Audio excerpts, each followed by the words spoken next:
A few days later, I started packing for my stay with Shane and his mother. I wouldn't say I like the plan, but I need to do it. I want my life to change for the better, but I want it without executing this plan.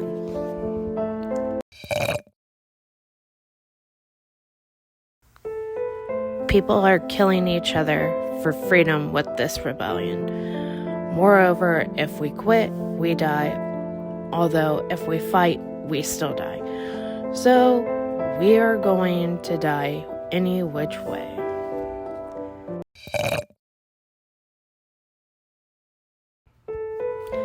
However, fighting gives us at least a chance to survive. We need to transform our lives, and if this is my role, so be it. I walked to the living room to sit. Dad was sitting in his usual seat across from the entryway when I entered.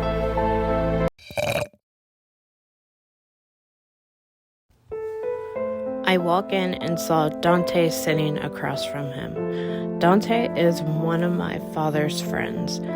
They have always been by each other's side through thick and thin. Dante's skin is tanned. He also has hazel eyes and chestnut-colored hair.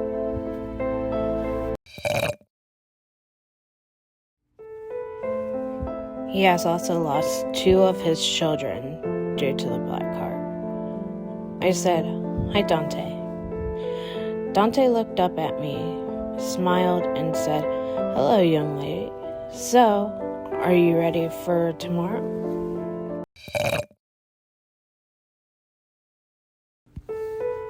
I smiled in return and answered, "Yes, sir."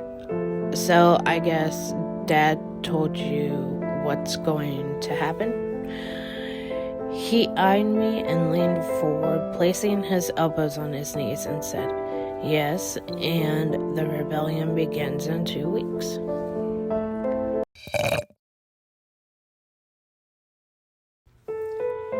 I raised an eyebrow and asked, why was it changed? It was supposed to be in a month.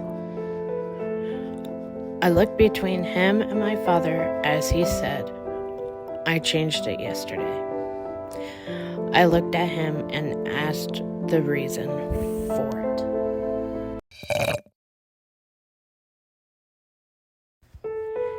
He looked back at me and said, "Gabriel found out about it. Although he doesn't know who is involved in it yet."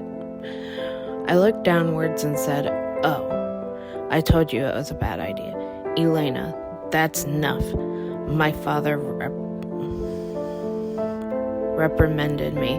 Then Dante grabbed his shoulder and calmed him.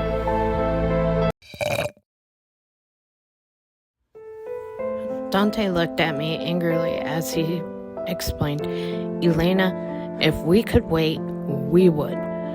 But we can't. We need an element of surprise." I looked downward and mumbled, "Fine, but none of you need to die during this mission."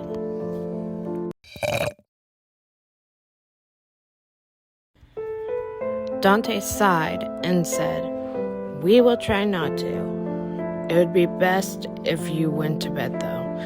You have a long day ahead of you tomorrow." I walked away and turned back to ask, "What convinced both of you to join this rebellion?"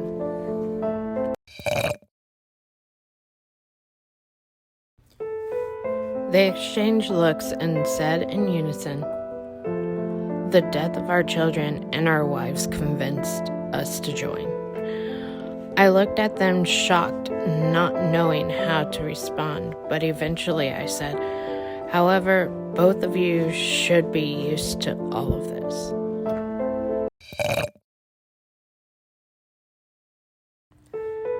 My father looked at a picture of all my siblings and me and replied, "Yes, I should, but it's different when your child is involved." I looked at him quizzically and asked how. He looked back at me and said, "You will understand when you have kids. Go to bed now." I walked down the hall to my room and went inside. As I walked in, I felt like someone was already in the room with me. I looked around expecting Colleen to be hiding somewhere. However, there was no one. It was empty.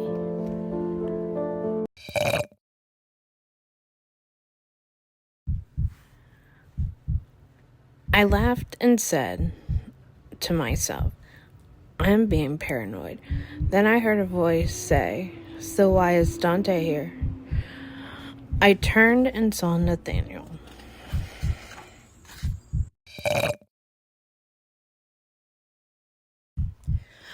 I couldn't believe Nathaniel was here, and I had no idea what he might have heard as I said, "Nathaniel, what are you doing here? You're like some stalker vampire from Twilight."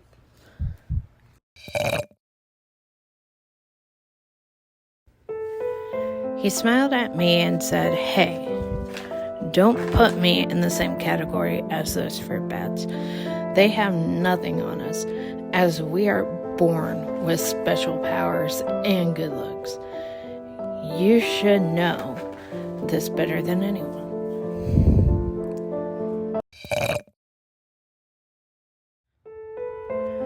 We exchanged looks before I asked him the reason, as I told him about not being like the other girls who obeyed him.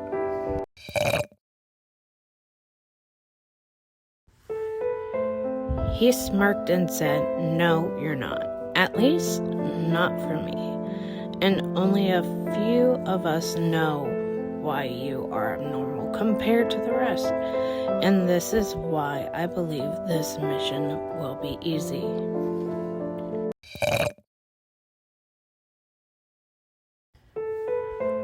I shook my head and asked, "Why are you here?" Nathaniel stared at me and replied, "There is going to be a rebellion here while you are gone. I am fighting to protect our family so we can all have a future. We are supposed to be together, but I needed to see you again if something happened to me."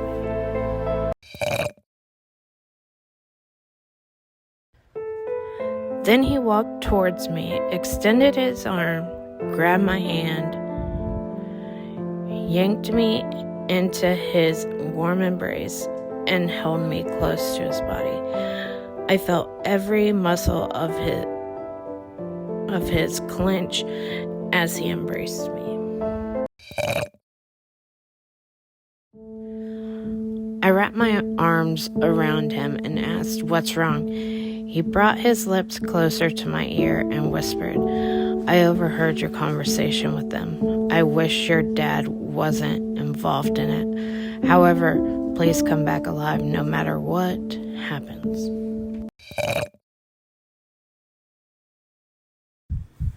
I shook my head in the affirmative and said, "I will try, but don't tell your dad about the rebellion." Suddenly, the door swung open and Dad was standing at the door, leaning against one side with Dante on the other side.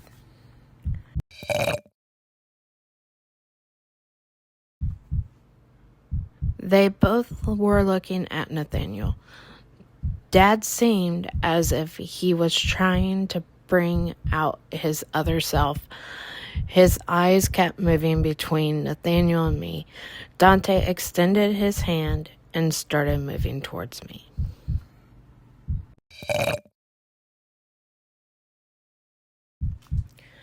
He looked at Nathaniel and said, "Elena, get away from him.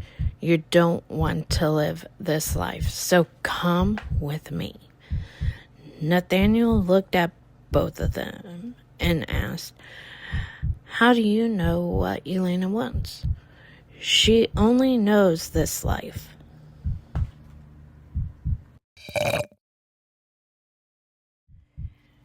Elena is who she is. You know why Elena cannot leave. Do you want the world to punish her? She would never be able to live a normal life. You need to think about her and her well-being.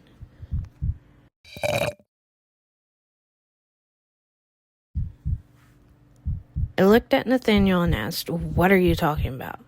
I pushed him away and walked away. They were surprised by my sudden movement, and I started pacing around. Nathaniel looked up and asked, "Elena, are you okay?"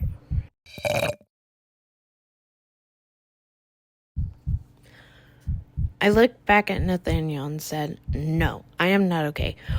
All of you are treating me as if I am a stuffed toy. Nonetheless, you are treating me like I am immortal, like you. I can survive outside these walls without needing to kill anybody."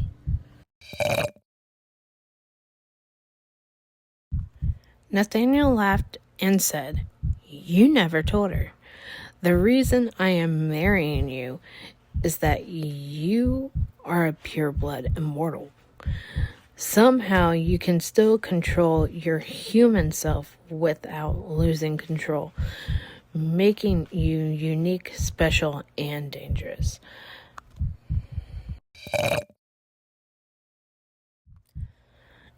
I looked over at my father and asked, "Dad, is it true?" Dad's eye looked over at me and said, "Yes, it is. Gabriel and I did the ritual when you were just 2 years old. It was necessary to keep you alive." His response shocked me, and I asked, "What do you mean to keep me alive?"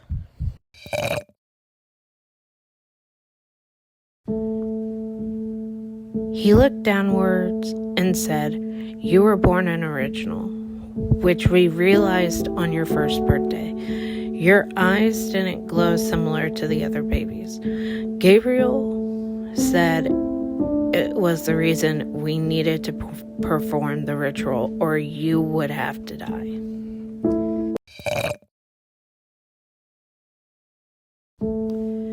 However, I couldn't let them kill you, so I decided to do the ritual. You were more potent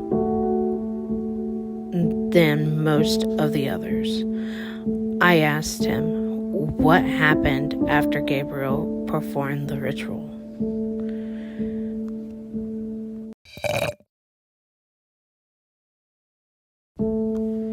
He never stopped looking into my eyes as he explained, "Basically, you wanted human blood, so we got you off of it. And you have been normal ever since." Then Nathaniel smiled sinisterly, showing off his fangs. He said, "What would happen if we gave her blood to drink?"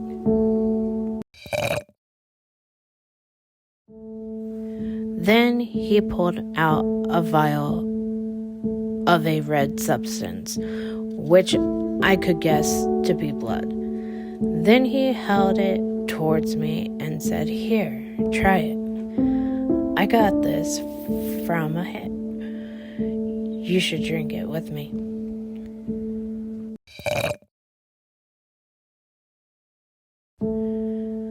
I laughed and said, "I'll stick with the hamburgers. Thank you." He distorted his face in anger and said, "Damn it.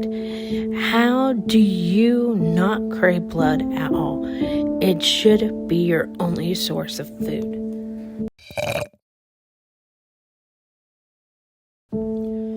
Dante pulled me away from Nathaniel and stepped in front of me. He looked at him with hazel-colored eyes and said, "I know her better than anyone in this gang.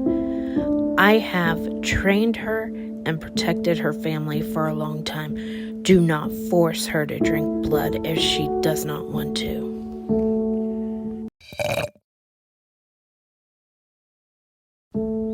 Or are you trying to do something else? Nathaniel shook his head and said, something else which got ruined by both of you. Dante looked shocked and said, shit. You were going to cast a love spell on her, weren't you?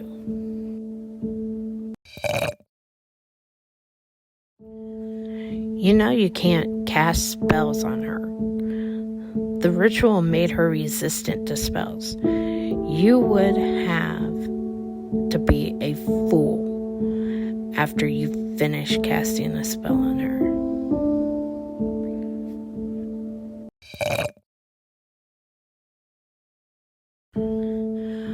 I looked at them confused and said, now wait a minute. You are saying Nathaniel was trying to cast a spell on me, but your narcissistic father, who was willing to kill me, placed a shield around me, which is resistant to magic? Both of you are morons.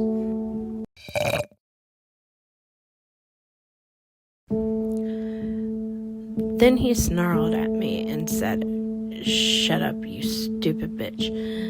I laughed, saying, what's wrong, Nate? Do you think you can stop me from leaving this place for good?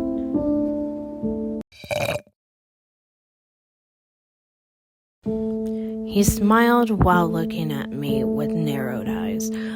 Oh, I know I can stop you. It's just your wish to be tracked down by me. I looked at him mockingly and said, I believe you don't know how to track somebody.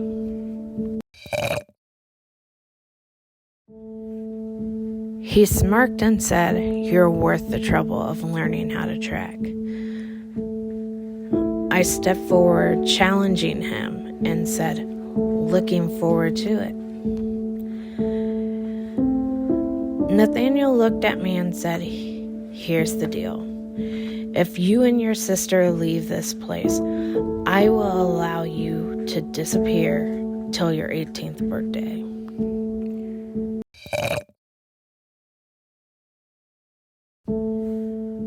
Then I will hunt you down, bring you back, marry you, and make you mine. I reached my hand out for him to shake and said, it's a deal. See you around, Nathaniel.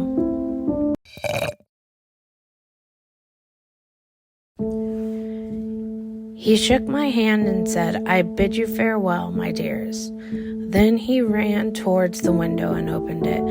Then I turned back and looked at my dad. Nathaniel looked at me with a sinister smile on his face. Then he said, oh, this will be fun. Don't forget, old man, you were once my dad's friend, but it doesn't mean I will not be strict with you. Then my dad just stared at him and waited for him to make a threatening move towards him. He said, I suppose you should get training while you can instead of breaking into my house and threatening my daughter and me. Leave my house right now before I kill you. Nathaniel extended his hand and announced, all right, I'm going, Elena. I will see you soon. I nodded and he jumped out of the window. Then I looked at my dad. He seemed frustrated and walked towards me. He grabbed both my arms and embraced me. I looked up and asked, what's wrong? He hugged me tighter and replied, I refuse to let him hurt you or any member of this family. Go to bed now. You and Dante have a long day ahead of you. Then he left my room and I walked over, laid down on my full-size bed, and reached for my journal laying on the nightstand.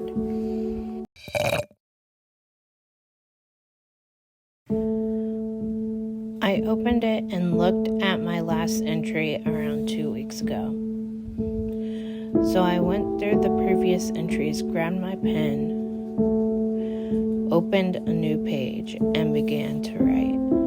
It was some kind of warning to several people. It read, "Dear whoever is reading this.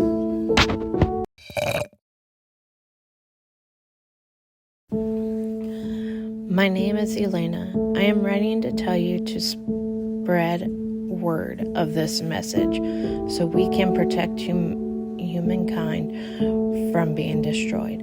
I am a member of the Dark Hearts. I've been one of their top assassins from the time I turned 11 years old.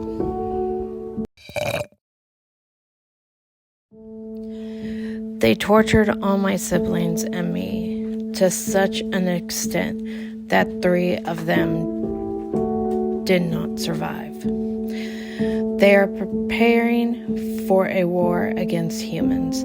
I don't know when my father will rebel against them, which should be able to delay this war by hiding what they need.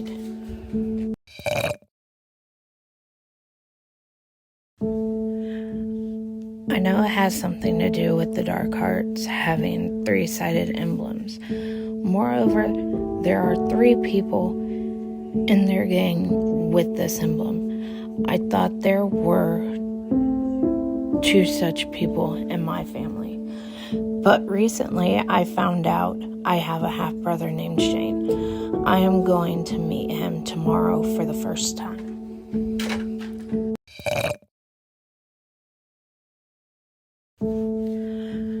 However, I should warn you, if you find this letter, spread the message to everyone you know. Sincerely, Elena Jenson. Once I finished writing, I tore the paper out, folded it, and placed it inside of my denim jean pocket. Then I laid back down and fell asleep.